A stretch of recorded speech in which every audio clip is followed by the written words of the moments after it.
আলাইকুম ভাইয়ারা আপুরা, আপনারা কেমন আছেন? আপনাদের প্রতি আমার সালাম রইল। আমি পানপুয়া পিঠা বানাইছি।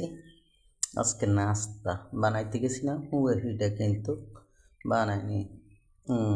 পানপুয়া পিঠা বানাইছি। দেখেন পানপুয়া পিঠা। আমার পানপুয়া পিঠাটা দেখি যদি আপনাদের ভালো লাগে তাহলে আমাকে লাইক কমেন্ট শেয়ার করিয়েন, আমার পাশে থাকিয়ে। আসলে আমার আব্বু মারা গেছিল 3 তারিখে। আপনারা আমার আব্বুর জন্য দোয়া করবেন, আল্লাহ যেন আমার আব্বুর বেহেশত নসিব করে।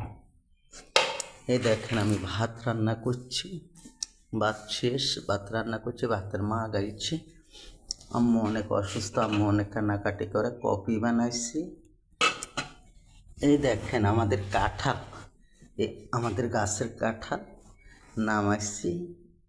এটা রান্না করব, কাঁঠাল রান্না করব। দেখেন আনসিজনের কাঁঠাল।